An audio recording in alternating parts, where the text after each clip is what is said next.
عورت جب صبح اٹھے اور اس کو اپنے کپڑوں پر نجاست نظر آئے، جیسے مرد کو احتلام نظر آتا ہے تو ایسے عورت کو اپنے کپڑوں پہ نجاست نظر آئے تو اس کے لیے کیا حکم ہے؟ ٹھیک ہے، اس میں حضرت ام سلیم نے آپ علیہ الصلوۃ والسلام سے سوال کیا. آپ نے فرمایا کہ جب وہ پانی دیکھے تو وہ غسل کرے اور پانی نہ دیکھے تو غسل نہ کرے. یہ تو حضرت عائشہ نے اس کے اوپر شبہ کا اظہار کیا تو آپ نے فرمایا کہ بچہ جب ماں کے مشابہ ہوتا ہے تو کیا وجہ ہوتی ہے ماں کے مشابہ ہونے کی؟ اس لیے کہ عورت میں بھی پانی موجود ہوتا ہے، اور عورت کا پانی جو ہوتا ہے وہ جیسے الٹی ہوتی ہے نا اس رنگ کا ہوتا ہے. یہ عام خواتین کو نہیں آتا. جب عورت کی عمر 55 سال سے اوپر ہو جاتی ہے اس کی شرمگاہ میں ایک ڈھیلا پن آ جاتا ہے. اس ڈھیلے پن کی وجہ سے پانی کا خروج ہوتا ہے، وگرنہ عام حالات میں عورت کیسی بھی ہو اس پانی کا خروج نہیں ہوتا. ٹھیک ہے نا؟ تو یہاں اس چیز کا بیان ہے، لیکن ہماری شریعت نے ان چیزوں کو بھی واضح کیا ہے. پڑھیے جی.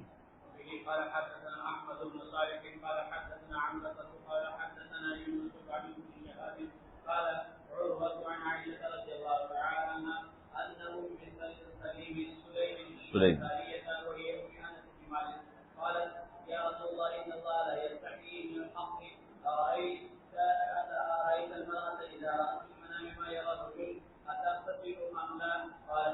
یہ آپ لوگوں کو سمجھ میں آ رہی ہے روایت؟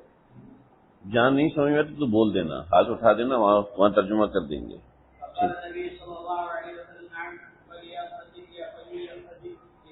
نام فلتغتسل، نام فلتغتسل چلے جی، لیکن یہاں صیغہ مخاطب کا چل رہا ہے نا، جب سوال کیا تو صیغہ مخاطب کا جائے.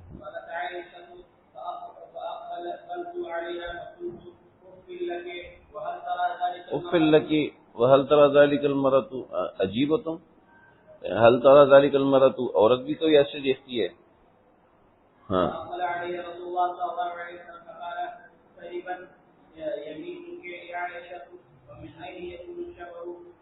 شبہ کہاں سے آتی ہے، شکل کہاں سے آتی ہے؟ آگے کی جو روایت ہے نا، قال ابو داؤد قضا روى الزبیدی و عقیل و یونس، ایسی روایت زبیدی نے کی، عقیل نے کی اور یونس نے کی. ٹھیک ہے بھائی، یہاں پر لگا دو نشان. ٹھیک ہے، یونس کے آگے نشان لگا دو. آگے دوسری بات ہے وابن اخی الزہری وابن ابی الوزیر عن مالک.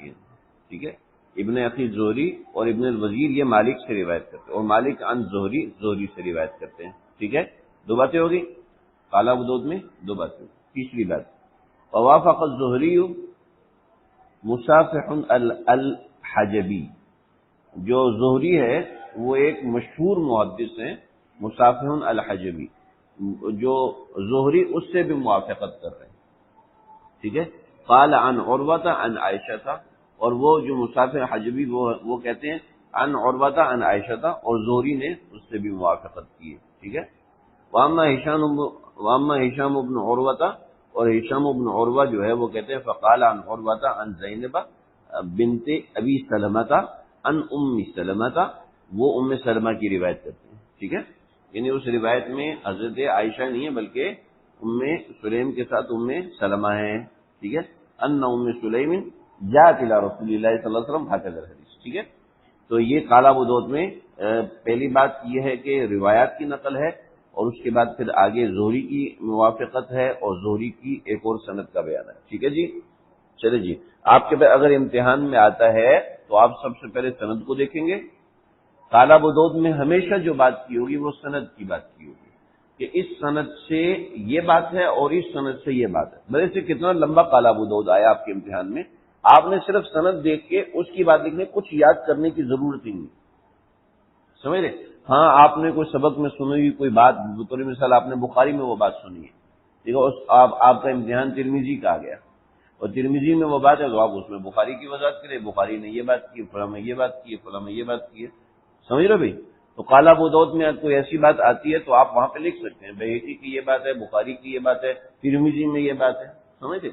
تو آپ کے پاس میدان وسیع ہے، آپ لکھ سکتے ہیں. چلیں جی. جس پانی سے غسل ہوتا ہے اس پانی کی مقدار کا بیان، اس میں فرق بیان کیا. فرق ایک برتن ہے جس برتن سے آپ صلی اللہ علیہ وسلم غسل فرمایا کرتے تھے، اور اس کے مقدار کے بارے میں ذکر ہے، وہ سارا یہاں پر ذکر کیا ہوا ہے، وہ کتنے رتل ہے اور کتنے سا ہے، اس سب کا بیان ہے۔ چلو جی۔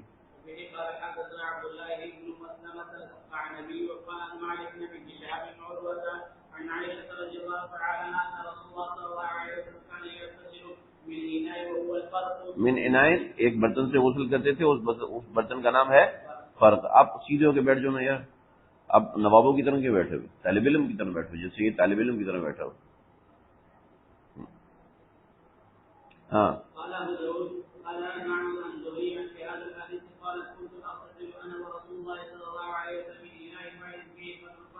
ہاں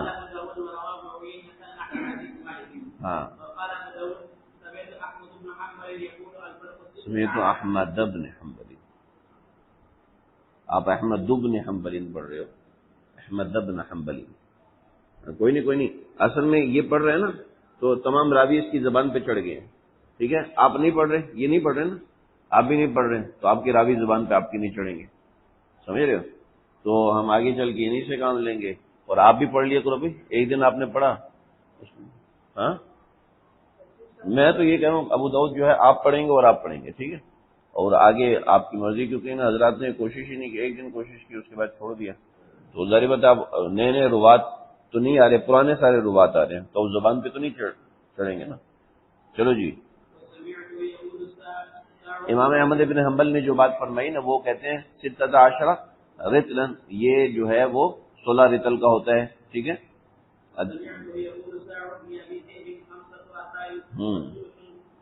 یعنی 5 رتل اور ایک سلوس رتل۔ جس نے کہا 8 رتل ہے وہ بات محفوظ نہیں ہے، ٹھیک ہے؟ دیکھو کہتے ہیں میں نے یہ بھی سنا ہے کہ احمد سے کسی نے کہا من آفا فی صدقۃ الفطر برتلنا ھذا، یہ جو رتل ہے اس کے ذریعے سے کوئی صدقہ فطر دیتا ہے، ٹھیک ہے؟ وہ کیا ہے 5 ارطال و ثلثان، کہ 5 رتل ہے اور ایک ثلث ہے، ٹھیک ہے؟ فقط اوفا تو کافی ہوگا، فقط اوفا تو وہ کافی ہوگا، تو امام احمد ابن حنبل نے فرمایا کہ ہاں بالکل کافی ہوگا۔ وقیل له السحانی ثقیل، سحانی ایک خاص قسم کی کھجور ہوا کرتی تھی جو بڑی کھجور ہوتی تھی۔ سحانی اصل میں چیخ سے نکلا ہے۔ ایک مرتبہ ایسے ہوا کہ آپ صلی اللہ علیہ وسلم کسی کھجور کے درخت کے نیچے بیٹھے ہوئے تھے، تو اس کھجور کے درخت نے چیخ کر دوسرے کھجور کے درخت کو کہا دیکھو میرے نیچے آج رسول اللہ صلی اللہ علیہ وسلم اور ابو بکر صدیق بیٹھے ہوئے ہیں، تو اس وجہ سے اس کھجور کے درخت کا نام سحانی پڑ گیا۔ یہ کھجور ہوتی تھی تھوڑی بڑے سائز کی ہوتی تھی اور بھاری کھجور ہوتی تھی۔ اب مسئلہ یہ ہوا کہ سحانی جو کھجور ہے اس کے ذریعے سے کوئی صدقہ فطر دے، تو اب صدقہ فطر کے اندر وزن ہوتا ہے اور سا میں ناپ ہوتا ہے، ٹھیک ہے؟ تو صدقہ فطر میں ناپ اور وزن دونوں کا لحاظ ہونا ضروری ہے۔ تو کہنے کہ قال السحانی اطیب، سحانی اچھی ہے، قال لا ادری، لیکن مجھے نہیں پتا کہ اس کے رتل کے بارے میں اس کا وزن اور رتل دونوں برابر ہوں گے یا نہیں ہوں گے۔ دیکھو کیسی حضرات اکابر کی احتیاط تھی، اور کس طریقے سے حضرات اکابر احتیاط سے کام لیا کرتے تھے کہ جو بات نہیں پتا اس کے بارے میں کہتے لا ادری، ہمیں پتا نہیں ہے۔ تو لا ادری کوئی چھوٹی سی چیز نہیں۔ امام ابو یوسف رحمۃ اللہ تعالی علیہ کے پاس ایک آدمی ہے، اس نے مسئلہ پوچھا، فرمایا لا ادری، مجھے نہیں پتا۔ پھر پوچھا، کہا مجھے نہیں پتا، پھر پوچھا، کہا مجھے نہیں پتا۔ تو کہا کہ جتنے مسئلے آپ سے پوچھا آپ کو پتہ ہی نہیں، تو آپ قاضی القضاء کس چیز کے ہیں؟ فرمایا کہ مجھے قاضی بنایا ہے میری معلومات کی وجہ سے، لیکن اگر میری جہالت کی وجہ سے مجھے کچھ بتایا جاتا تو میں دنیا کا سب سے بڑا آدمی ہوتا۔ یہ جہالت تو میری بہت ساری ہے، جتنی مجھے باتیں پتہ ہے اس کی وجہ سے مجھے قاضی القضاء بنا دیا۔ اب یہ والی بات مجھے نہیں پتا، تو کروڑوں باتیں ایسی ہیں جو مجھے نہیں پتا، سمجھ رہے ہو؟ ابھی تو آپ کو کوئی مسئلہ نہیں ہے، لیکن کل جا کے آپ اپنے علاقے کے مفتی بنو گے، یہ بنو گے، وہ بنو گے، تو آپ کو گیا لوگوں کو اعتماد نہیں ہوگا، اس لیے بتا دو، پھر تحقیق کر لیں گے۔ یہ غلطی ہرگز مت کرنا، کبھی مت کرنا۔ جی وہ جب میں نہیں بتاؤں گا تو یہ اس سے پوچھ لے گا، جب یہ اس سے پوچھے گا تو سارا چندہ اس کے پاس جائے گا، چلو بتاؤ۔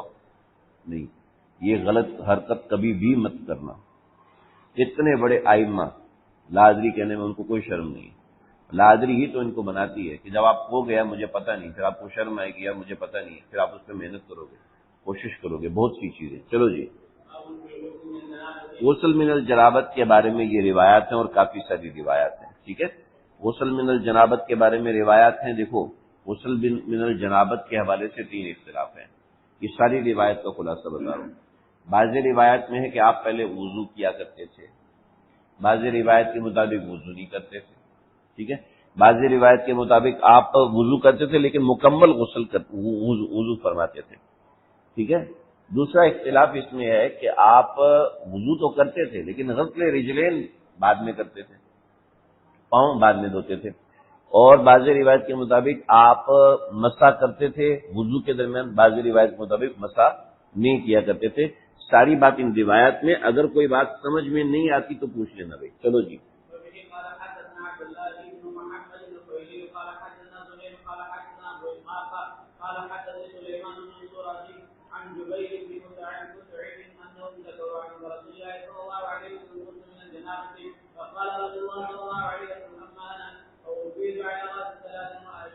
بیدیہما کلتے، دونوں ہاتھوں سے میں اپنے سر پہ یوں پانی ڈالتا ہوں.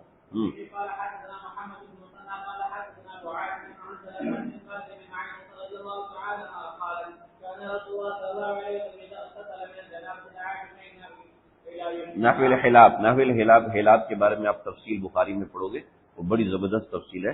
بس خلاصہ اس سے کہ حلاب محلب سے ہے، اور محلب کا مطلب ایک برتن ہے جو کہ اونٹنی کا دودھ دھونے کے لیے وہ برتن استعمال کیا جاتا ہے. آپ اس میں سے لیتے اور دائیں ہاتھ میں سر پہ باندھے، ثم علیہ سر پہ باندھے اور ثم اخذ بکفیہ، پھر ایک مٹھی لیتے فقال بہما علی راسی، اور پھر اب دونوں سر کی طرف اشارہ کیا.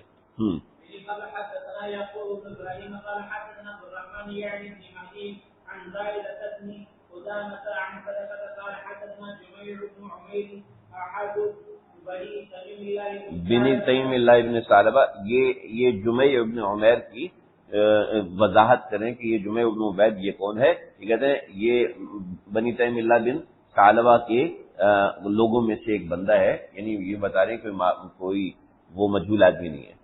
ٹھیک ہے،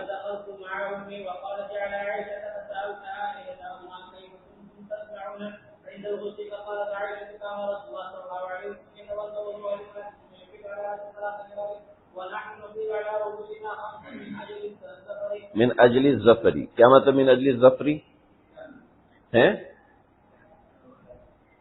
مینڈھنیاں باندھا کرتی تھی تو احتیاط کے لیے 5 مرتبہ جو ہے وہ پانی ڈالا کرتی تھی.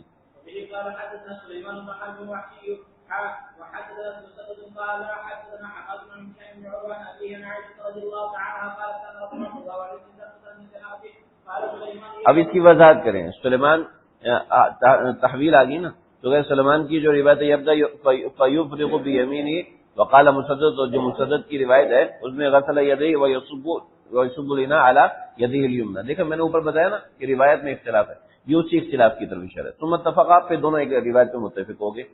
وہ کیا تھی؟ فیغسل وجہہ، آپ شرمگاہ کو دھوتے. وقال مسدد کیا کہتے ہیں؟ یفرغ علی شمالہ، وہ یہ کہتے ہیں کہ الٹے ہاتھ سے ڈالتے تھے.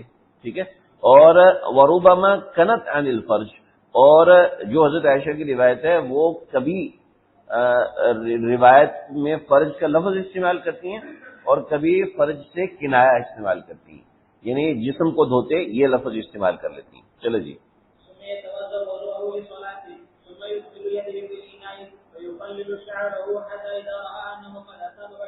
بشرتا یہ بعض حضرات نے غلطی کی ہے، لفظ بشرا استعمال کی ہے. ٹھیک ہے، اصل میں یہ لفظ بشرا ہے، مطلب کھال.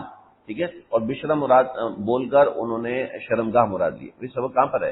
ہیلو، سبق کہاں پر ہے؟ انگلی رکھیں گے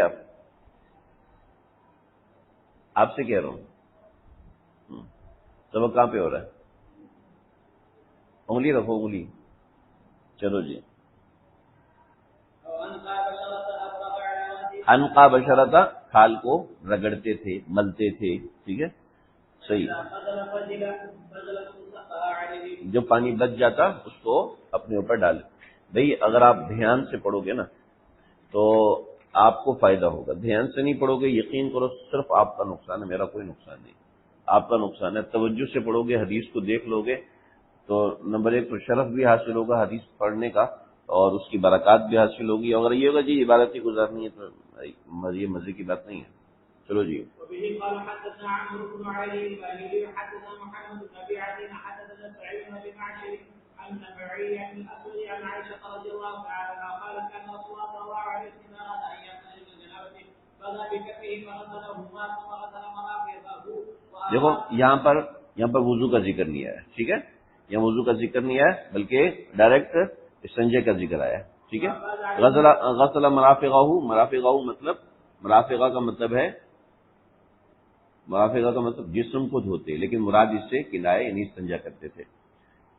صحیح ہے. جیسے اوپر کی روایت میں حضرت عائشہ کبھی کنت کرتی تھی, کبھی کنایا کر رہی ہیں اور کبھی وضاحت کر رہی ہیں, تو یہ کنت والی روایت ہے, یعنی وہ جس میں کنایا کیا جا رہا ہے وہ روایت ہے. ٹھیک ہے.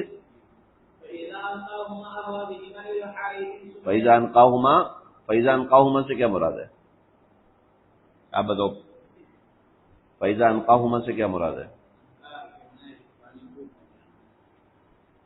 انقاہما سے کیا مراد ہے؟ نہیں, یہ غلطی ہے. ٹھیک ہے.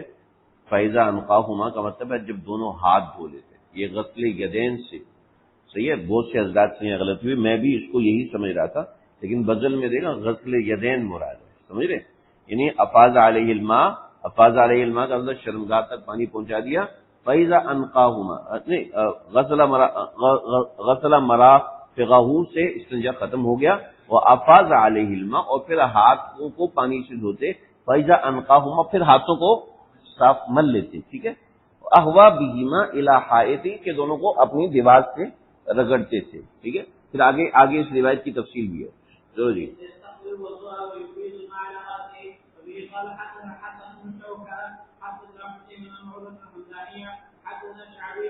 اور وطل حمدانی کی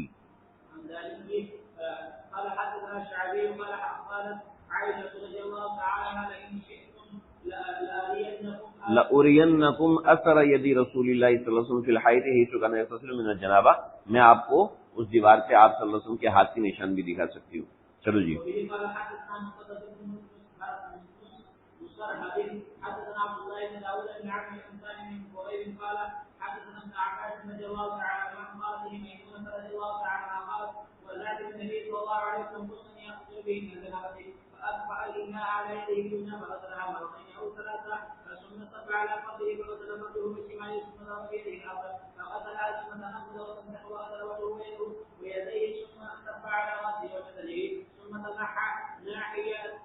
پھر آپ یہ دیکھو یہاں پہ تھوڑا سا فرق آ گیا کہ آپ ایک کونے پہ چلے جاتے, ٹھیک ہے, اور پھر آپ اپنے پاؤں کو دھوتے. یہ فرق آ گیا. پہلے کی روایت میں اس کا ذکر نہیں, اس روایت میں اس کا ذکر آ گیا. ٹھیک ہے. فناولتہ المندیل, پھر میں آپ کو تولیہ دیتی. ٹھیک ہے. فلم یاخذ, آپ نہ لیتے. وجعل ينقض الماء على جسدی, اب وہ پانی کو اپنے جسم پہ رہنے دیتے. اب دوسری روایت ہے اس میں مندیل کا ذکر ہے, تو وہ کیا ہے وہ دیکھو آگے آ رہا ہے. فذكرت ذلك لابراہیم, میں نے ابراہیم سے ذکر کیا. فقال ابراہیم نقی فقال كانوا لا يرون بالمنديل باسا, یعنی کہ مندیل استعمال کرنے میں کوئی حرج نہیں. ولكن كانوا يكرهون العاده, لیکن اس کی عادت بنانے کو منع کرتے تھے. مطلب یہ نہیں ہے کہ مندیل کی عادت بنانا مکروہ ہے, مطلب یہاں پر اس عادت کا بیان ہے. یہ اس عادت میں بڑی تفصیل ہے. ٹھیک ہے. اور یہ اس سے بہت سے غیر مقلدین استدلال کر لیتے ہیں. یہاں عادت سے مراد یہ ہے کہ کسی بھی چیز کی عادت بنا لی جائے وہ پسندیدہ نہیں, یعنی کوئی بھی چیز اپنی عادت میں ایسی شامل کر لی جائے جو کہ ضروریات زندگی سے ہٹ کر ہے تو یہ پسندیدہ نہیں. جیسے لوگ آج کل ایسا کرتے ہیں کہ تولیہ باندھ کے بیت الخلاء سے باہر آ جاتے ہیں. یہ بہت غلط حرکت ہے, ناپسندیدہ حرکت ہے. ایسی کوئی چیز نہیں کرنی چاہیے. ٹھیک ہے. اس عادت سے تولیہ استعمال کرنے کی عادت مراد نہیں ہے. ٹھیک ہے. یعنی وہ کہتے تھے کہ اس کے بغیر گزارا ہی نہ ہو, ایسی عادت نہیں بنانی چاہیے. اس لیے کہ آپ علیہ الصلوۃ والسلام سے دونوں عمل ثابت ہیں.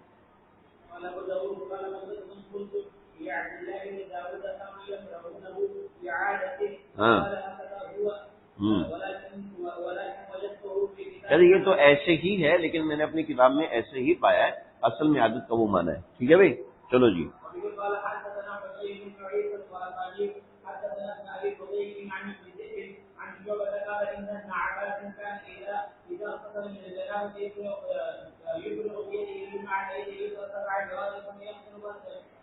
7 دفعہ دھونے کا ذکر ہے، 7 دفعہ دھونے کا ذکر آ گیا، ٹھیک ہے، اس کی رخصت بھی آگے آئے گی. چلو جی،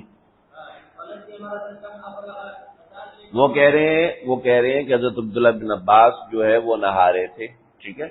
اب حضرت عبداللہ بن عباس دوسرے کے سامنے کیسے نہا رہے تھے؟ کیسے نہا رہے تھے؟ دوسرے کے سامنے کیسے نہا سکتے ہیں؟ سامنے نہا رہے تھے. دیکھو کہتے ہیں 7 مرتبہ دھوتے، ثم یغسل وجہہ، پھر اپنے چہرے کو دھو، فنسی مرتن، تو وہ ایک دفعہ کو بھول گئے.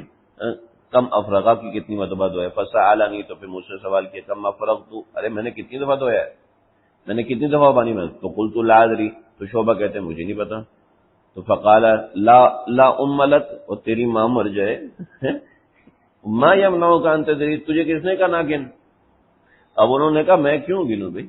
انہوں نے کہا تمہیں اب حدیث کے طالب علم کے لیے تنبیہ ہے کہ آپ جو آپ کا شیخ کر رہا ہے اس کو اوپر توجہ دو، اس لیے کہ وہ چیز اہم ہوتی ہے.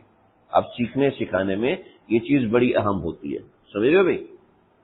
ثم یتوضا، پھر آپ نے وضو کیا، وضو اور الصلاۃ، نماز کا وضو کیا. ثم یفیض علی جلدہ الماء، پھر اپنی جلد پر یعنی بکیا پانی بہایا، ثم جسم پہ پانی بہایا. ثم یقول هكذا كان رسول اللہ صلی اللہ علیہ وسلم يتطهر، آپ صلی اللہ علیہ وسلم اس طریقے سے طہارت حاصل کرتے تھے. آگے اس روایت کی تفصیل بیان کر دی، ٹھیک ہے. وہ عبداللہ بن عمر کی روایت ہے، اور وہ روایت یہ ہے کہ نماز 50 تھی اور غسل 7 مرتبہ تھا. پھر اللہ کے نبی دعا کرتے رہے، تو ٹھیک ہے، نماز 50 سے 5 ہو گئی اور غسل 7 سے 1 مرتبہ ہو گیا. چلو جی،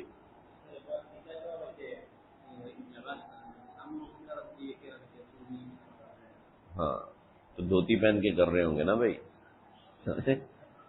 ہاں دھوتی پہن کے کر رہے ہوں گے، اس لیے سامنے بیٹھ کے غسل کر رہے تھے. خاص طور پہ جب طلبا کو سکھانے کے لیے کرے تو ظاہری بات ہے وہ ننگے تو نہیں بیٹھے ہوں گے. اور ہمارے اکابرین میں سے مولانا یونس صاحب سہارنپور کے، حضرت شیخ الحدیث رحمۃ اللہ علیہ کے بعد جو شیخ الحدیث بنے تھے نا، وہ یہ بنے تھے. تو حضرت طلبا میں ہی رہتے تھے، طلبا میں ہی نہاتے تھے، طلبا میں ہی کھانا کھاتے تھے، سب کچھ طلبا کے ساتھ کرتے تھے. اور یعنی انہوں نے شادی بھی نہیں کی، 50 سال بخاری پڑھائی، ٹھیک ہے. اور مدرسے میں ہی رہتے تھے، مدرسے سے نکلنے کا سوال ہی پیدا نہیں ہوتا. ایک طالب علم تھا، بہت امیر تھا، اور چونکہ بڑے جوال علم تھے تو لوگ دور دور سے پڑھنے آتے تھے. تو طالب علم بہت امیر تھا، اس کو کہتے ہیں بیٹا کتاب اٹھا، وہاں جا کے کھڑا ہو جا. کلاس کے باہر کھڑا ہوتا تھا اور پورا سال اس نے کلاس کے باہر پڑھا. تو کسی طالب علم نے کہا صحیح اس کا قصور کیا، اتنا نیک شریف طالب علم ہے. چپ ہو جاؤ، خبردار. ہمارے استاد جی جو ان کے شاگرد تھے مولانا حنیف صاحب، کہنے میری والدہ فوت ہو گئی، تو میں گیا تو میں رو رہا تھا. چپ، والدہ مری تو نہیں مرا. فرمانے لگے مجھے اتنا صبر آ گیا استاد جی کی ڈانٹ کے بعد، کیا مجھے ایسے ہی لگا ہی نہیں کہ میری والدہ فوت ہوئی ہے، اتنا سکون ہو گیا. اللہ والے آدمی تھے. حضرت شیخ الحدیث رحمۃ اللہ علیہ نے ان کو جوان، حضرت شیخ الحدیث سے بیعت تھے نا، مولانا زکریا صاحب سے بیعت تھے. تو حضرت نے ایک خط لکھ کے ان کو دیا، کہا کہ یہ نا آج سے 40 سال کے بعد کھولنا ہے، آج نہیں کھولنا، ٹھیک ہے. حضرت شیخ الحدیث کا انتقال ہوا، اس کے بعد مشورہ ہوا تو یہ شیخ الحدیث بنے. شیخ الحدیث بننے کے بعد بخاری پڑھاتے رہے. 40 برس کے بعد کھولا خط، تو اس میں لکھا تھا کہ آج حدیث میں تمہارا وہ مقام ہے جو حدیث میں میرا بھی نہیں، لہذا تکبر میں مبتلا نہ ہونا. صحیح، اوہو ایسے ایسے لوگ تھے. وہ طالب علم کو باہر، تو طالب علم نے کہا کہ صحیح کیا قصور ہے اس بیچارے کا، آپ باہر کھڑا کر دیتے ہیں. تو چپ ہو جاؤ. اس سال کے بعد کچھ عرصے بعد ملاقات، اس سے جی وہ آپ نے اس کے ساتھ بڑا ظلم کیا تھا. کہ اللہ کے بندے دیکھتے ہیں آج وہ کہاں پر ہے، کہ وہ میرے ظلم کی وجہ سے. تو وہ کیسے؟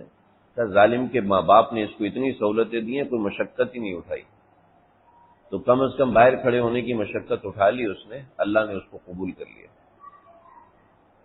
ایسے لوگ لو جی. چلو جی، تو وہ میں بتا رہا تھا کہ وہ طلباء کے ساتھ رہتے تو طالب علماء کا کوئی گڑبڑ کا جائے پھر خیر نہیں، ان کو ہو گئے یرقان ہو گیا، تو یرقان میں حکیمی دوائیاں جو ہوتی ہیں نا وہ بڑی خطرناک ہوتی ہیں، ایسے صفوف ہوتا ہے، یہ پیو پھر کھاؤ، وہ ایک وہ ہوتا ہے میدا سا ہوتا ہے، حلوہ ٹائپ بنا ہوتا ہے، ہوتا حلوہ نہیں ہوتا، بہت کڑوا ہے، میں نے کھائی ہے مجھے پتہ ہے۔ تو کہتے ہیں ہاں حنیف کھا لوں، تم بتاؤ کھا لوں، تو پھر صحیح کھا لیں، یا کوئی ایک کہہ دے کہ نہ کھاؤ، میں اس کی بات پہ عمل کر لوں گا۔ میں مفتی ہوتا تو میں لکھتا یہ دوائی ناپاک ہے، کھانا حرام ہے، گناہ کبیرہ ہے۔ پھر جب وہ دوائی کھاتے تھے تو وہ کپڑے دھونے والا برش لے کے زبان صاف کرتے تھے، ایسے چلو جی پڑھو یار ہیں کیا مطلب؟ ہاں جب جائیں گے سوئمنگ پول پہ تو دکھا دیں گے بھائی، چلو۔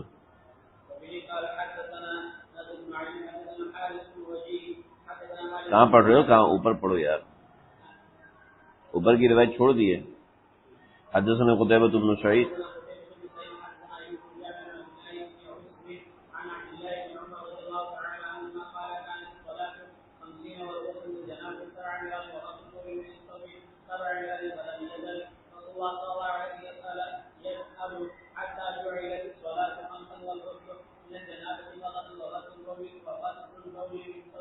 سمجھ میں آ رہا ہے؟ سمجھ میں آ رہا ہے؟ اگر ادھر ہو تو سمجھ میں آئے گا انشاءاللہ۔ یہ کتاب پہ انگلی رکھو، سبق پہ انگلی رکھو یار، ایسے نہیں کرو، مجھے شبہ ہونا شروع، بدگمانی ہونے لگتی ہے آپ لوگوں سے۔ سبق پہ انگلی رکھو، استاد کو بدگمانی سے بچاؤ یار، سبق میں انگلی رکھو۔ عبارت کہاں چل رہی؟ چلو جی۔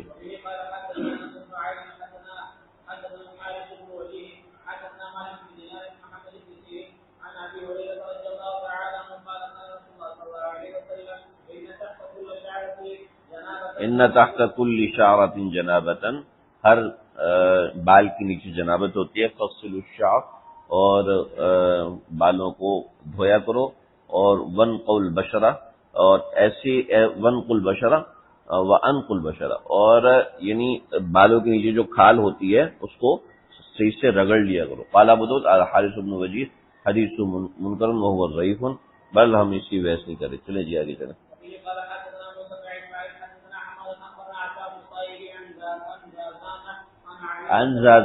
زازان یہ جو تھے نا یہ موسیقار تھے، اپنے زمانے کے بہت بڑے گویے تھے، گانے گاتے تھے، لوگ ان کے گرد جمع ہوتے تھے اور بڑی یعنی ان کے گانے تھے، لوگ بڑے ان سے گانے سننے آتے تھے دور دور سے۔ تو حضرت زازان کی آواز ایک مرتبہ حضرت ابن مسعود نے سن لی اور کہا کاش کہ یہ اس خوبصورت آواز سے قرآن پڑھ لیتا۔ پھر زازان حضرت زازان بنے، بہت بڑے محدث بنے، اور ایسے محدث بنے کہ دنیا میں آگ لگا دی۔ چلو جی۔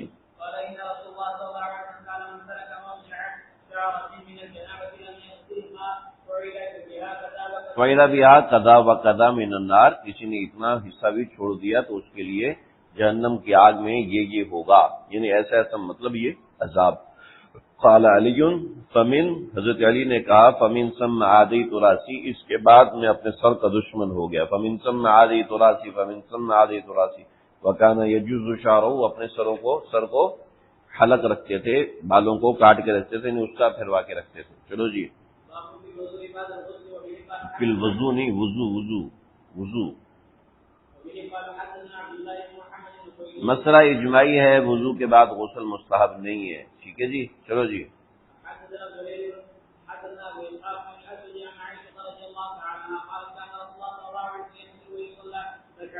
وَيُصَلِّ رَكْعَتَيْنِ، وَيُصَلِّ رَكْعَتَيْنِ، وَيُصَلَّ نہیں ہے۔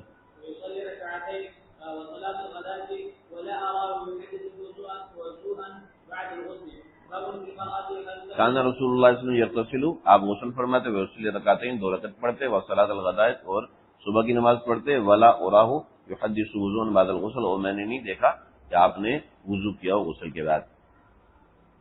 عورت اپنے بالوں کی مینڈنیاں کھولے گی یا نہیں کھولے گی، اس کا بیان ہے۔ آپ نے اجازت دی کہ عورت نہ کھولے، لیکن مرد کے اگر بال لمبے لمبے ہیں تو وہ اپنے بالوں کی حصوں کو کھولے، ٹھیک ہے بھائی۔ اور اور بعض روایت میں تصریح ہے کہ عورتیں اپنے سر پہ گوند لگا دیتی تھیں۔ ایک پودا آتا ہے جس کا اتنا سا پھل ہوتا ہے، اس میں سے ایک گوند نکلتی تھی، تو لوگ اپنے سر کے اوپر گوند لگا لیتے تھے یا شہد لگا لیتے تھے، جس سے بال جو ہے وہ اڑتے نہیں تھے، تو عورتیں اپنے سر پہ وہ لگا لیتی تھیں، لیکن وہ ایسا نہیں ہوتا تھا کہ اس کی وجہ سے پانی جو ہے وہ جڑوں تک نہ پہنچے۔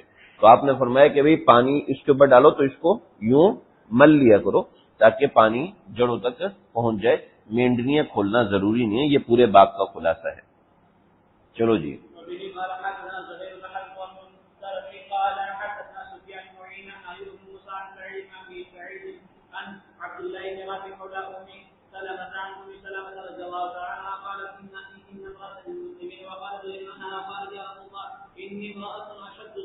ام سلمہ نے نا یا تو اپنا مسئلہ پوچھا یا امراۃ من المسلمین کا مسئلہ پوچھا، فقہاء نے نا اس پہ بڑی تفصیلی بحث کی ہے، اس میں پڑھنے کی ضرورت نہیں ہے، لیکن آپ کی کتابوں میں مسئلہ اگر آئے تو آپ کے ذہن میں رہے کہ دونوں باتیں صحیح ہیں۔ حضرت ام سلمہ نے اپنا مسئلہ پوچھا یا کسی اور عورت کا مسئلہ پوچھا، لیکن سیغے جو استعمال کیے وہ سیغے ایسے استعمال کیے کہ یہ کسی اور کا مسئلہ پوچھ رہی ہیں۔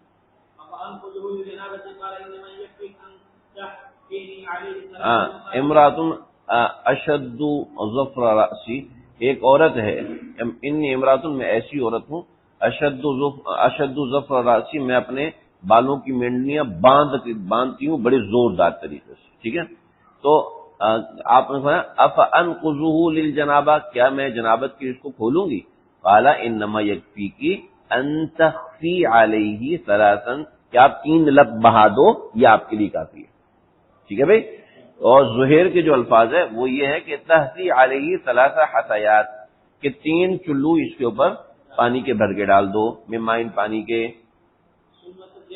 ثم تفیضی علی سائر جسدکی فاذا انت قد طہرت، کہ آپ بقیہ پانی اپنے پورے جسم پہ ڈال دو، اگر تم ایسا کر لو گی تو تم پاک ہو جاؤ گی۔ بات سمجھ میں آ گئی نا؟ بات واضح ہے؟ چلے جی۔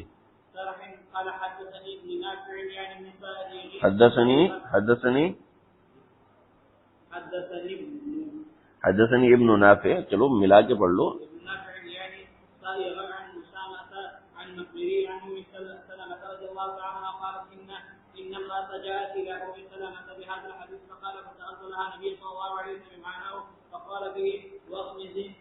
وغمزی قرونکی، اپنے بالوں کو تھوڑا سا دبا دیا کرو، عند کل حفنۃ، ہر انہیں رگڑ دیا کرو ہر چلو کے وقت۔ ہاں شاباش۔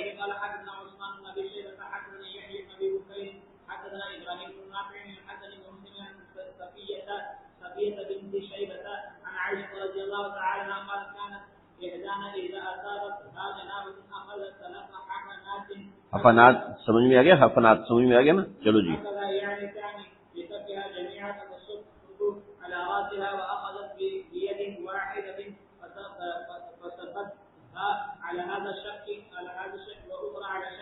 نہیں، دونوں ہاتھوں سے پانی لیا، ایک اس پہ ڈال دیا اور ایک اس پہ ڈال دیا۔ چلو جی۔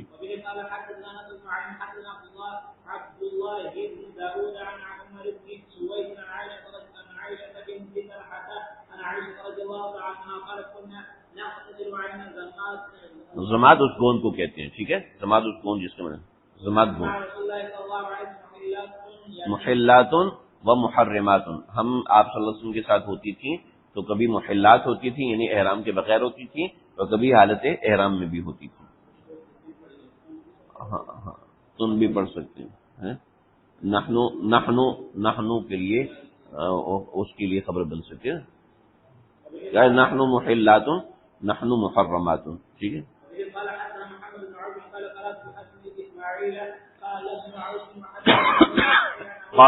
قرأت فی اصل الاسماعیل، کیا مطلب ہے؟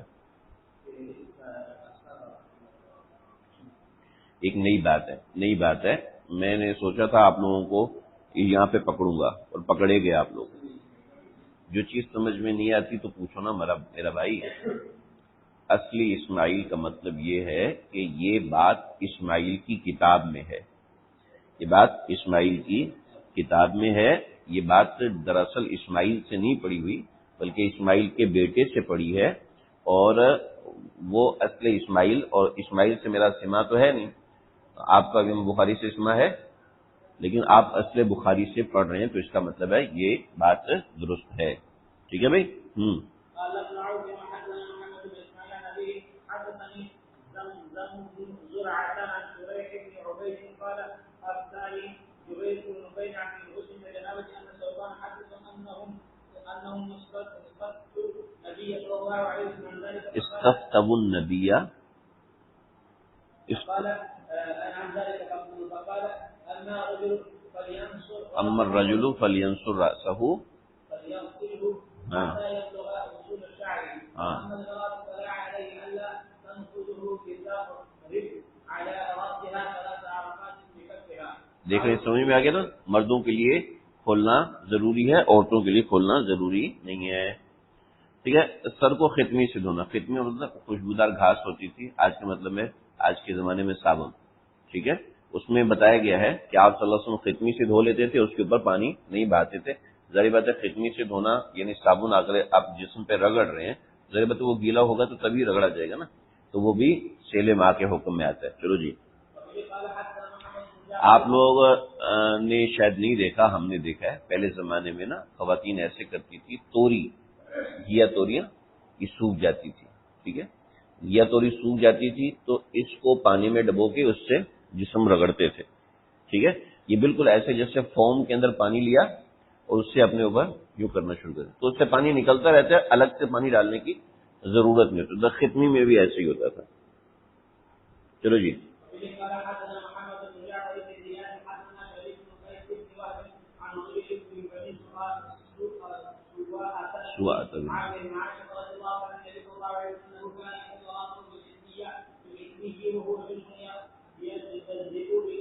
یجتزی بذالک کا اکتفا کرتے تھے اس کے اوپر، ولا یصب علیہ الماء اور پانی الگ سے نہیں بہایا کرتے تھے.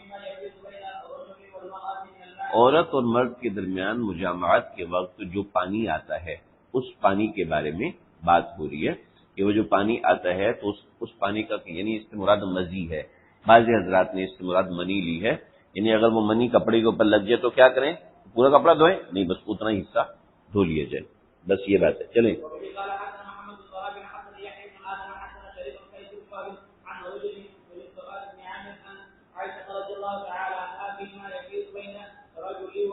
فيما يفيض بين الرجل والمرأة من الماء، عورت مرد کے درمیان جو پانی آتا ہے. قالت كان رسول الله صلى الله عليه وسلم يأخذ كفا من ماء، آپ صلی اللہ علیہ وسلم پانی کا ایک چلو لیتے، يصب على الماء اس کے اوپر پانی بہاتے، ثم يأخذ كفا من ماء پھر اور پانی لیتے، ثم يصب عليه پھر اس کے اوپر بھی دوبارہ بہا دیتے تھے، یعنی اتنی جگہ کو دھو لیا کرتے تھے.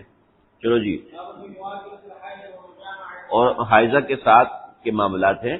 حائضہ کے ساتھ کے معاملات یہ وہ ہیں کہ عورت کے ساتھ کھانا پینا، مجامعت کا مطلب ہے اس کے ساتھ رہنا، مجامعت سے مطلب صحبت مراد نہیں. چلو جی. دیکھو بھئی بات یہ ہے کہ آپ صلی اللہ علیہ وسلم نے حیض کی حالت میں خواتین سے مجامعت کا منع کیا، لیکن آپ صلی اللہ علیہ وسلم نے ان کے ساتھ رہنے کی اجازت دے دی. تو اس روایت میں جو معاملہ ہے اس سے بہت سے حضرات کو اشکال ہے. مسلم شریف کی روایت میں بات وضاحت کے ساتھ موجود ہے، لیکن جہاں امام ابو داؤد نے اس بات ذکر کی ہے اس بات میں کچھ تشویش ہے فقہا کو، اور یہ اہم مقام ہے کیونکہ یہ حیض کے جو مقامات ہیں امام ابو داؤد کے عام طور پہ سوالات میں پوچھے جاتے ہیں، اور یہ جو میں نے بتایا نا اس میں اس کی تفصیل بھی مانگی گئی ہے. تو دیکھو بات یہ ہے کہ 2 صحابہ کرام آپ کی خدمت میں حاضر ہوئے اور کہا کہ یا رسول اللہ ہم جو ہے اپنی آپ یہودی اس بات پہ بڑے ناراض ہیں کہ ہم جو بھی عمل کرتے ہیں رسول اللہ صلی اللہ علیہ وسلم اس کی مخالفت کرتے ہیں. ٹھیک ہے. اب ہم حیض کی حالت میں خواتین کو دوسری جگہ بھیج دیتے ہیں، لیکن محمد صلی اللہ علیہ وسلم کہہ رہے ہیں کہ حیض کی حالت میں عورتوں کے ساتھ رہو. اگر ہم نے مخالفت کرنی ہے تو ایسی کرتے کہ ہم حیض کی حالت میں بھی عورتوں کے ساتھ جماع کرتے ہیں، ایک روایت کے مطابق. ٹھیک ہے. اور دوسری روایت کے مطابق ہم حیض کی حالت میں بھی عورتوں کو دوسری جگہ بھیج دیتے ہیں تاکہ یہودی اس بارے میں خوش ہو جائیں، کیونکہ ہم نے جماع تو کرنا نہیں ہے تو چلو ایسے ہی کر لیں گے تاکہ وہ لوگ بھی خوش ہو جائیں گے. تو آپ اس بات پہ غصہ ہوئے، اور غصہ ہونا تنبیہی تھا. آپ نے ایسا نہیں ہے کہ ان کا غصہ دل میں رکھ لیا ہو. پھر آپ صلی اللہ علیہ وسلم نے کچھ ہدیہ آیا تو آپ نے اس ہدیے میں ان کو شریک کیا، تو اس کا مطلب سمجھانا تھا، انہیں آپ نے غصہ کر کے بتا دیا کہ تمہارا سوال صحیح نہیں ہے. چلو جی.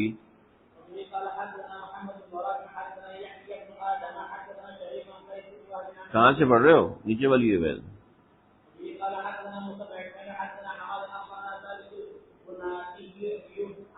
مالك رضي الله تعالى عنه قال إذا اليهود كانت إذا حاجت منهم المرأة اخرجوها من البیت، گھر سے نکالتے تھے، ولم یواکل اس کے ساتھ نہ کھاتے، ولم یشاربوا ولم یجامعوا فی البیت، گھر میں ساتھ نہیں رہتے تھے. دیکھو ولم یجامعوا فی البیت کا مطلب ہے گھر میں ساتھ نہیں رہتے تھے، یہ یجامعوا سے مجامعات مراد نہیں ہے، ٹھیک ہے نا. فسئل رسول اللہ صلی اللہ علیہ وسلم عن ذلك، آپ سے اس کے بارے میں پوچھو. فانزل اللہ تعالیٰ ذکرہ ویسألونک عن المحیض قل هو اذن فاعتزلوا النساء فی المحیض الى آخر الآیہ. فقال رسول اللہ صلی اللہ علیہ وسلم جامعوهن فی البیوت واصنعوا كل شیء غیر النکاح، نکاح کے علاوہ یعنی صحبت کے علاوہ سب کچھ کا سو. وقالت الیہود، اور یہود کہتے ہیں ما یرید هذا الرجل ان يدع شيئا من امرنا الا خالفنا فيه، آپ سے ہمیشہ ہم سے مخالفت کرتے. فجاء سعید بن حضیر وعباد بن بشر، یہ دونوں آئے النبی صلی اللہ علیہ وسلم فقال یا رسول اللہ ان الیہود تقول كذا وكذا افلا ننكحوهن فی المحیض. بعضی روایت میں یہ ہے کہ افلا نجامعوهن، مسلم کی روایت ہے، ٹھیک ہے. فتمعر وجه رسول اللہ صلی اللہ علیہ وسلم. دیکھو دونوں قسم کی بات مراد ہو سکتی ہے. انہوں نے صحبت کی اجازت مانگی، اکثر محدثین نے اس بات کی مخالفت کی ہے، جو کہ امام ابو داؤد کے سنید سے پتہ چل رہا ہے. اکثر محدثین نے اس بات کو کہ رسول اللہ صلی اللہ علیہ وسلم کے صحابہ یہ بات نہیں کر سکتے، ٹھیک ہے. اور جیسے مسلم کی روایت اور دیگر روایت، یہ اچھا یہ اوپر فخر لکھا تھا نا، نیچے اس کی تفسیر لکھی ہوئی ہے، اس میں دیکھ سکتے ہو.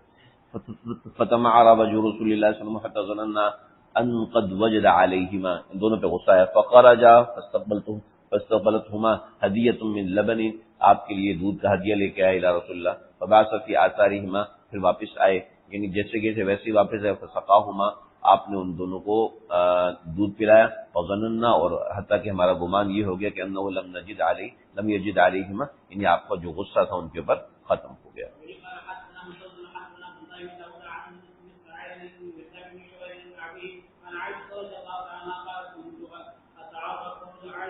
كنت اتعرق العظم، میں کسی ہڈی سے گوشت کھاتی تھی. وانا حائض، اور میں حیض میں بھی تھی، ٹھیک ہے. اور میں نبی اکرم صلی اللہ علیہ وسلم کو دیتی تھی. فیصنع فمہ فی موضع الذی فیہ وضعته، تو آپ وہیں پہ منہ رکھ کے کھاتے جہاں سے میں نے کھایا ہوتا تھا. ٹھیک ہے، پڑھو جی.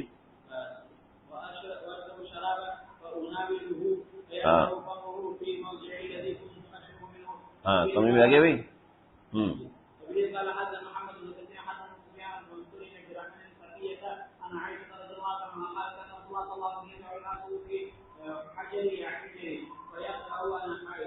ہاں، آپ میری گود میں سر رکھے ہوتے تھے اور پھر آپ اس میں تلاوت کرتے. اس میں تفصیل ہے اور بڑی مزے کی چیزیں آگے روایت میں موجود ہیں. صلی اللہ تعالی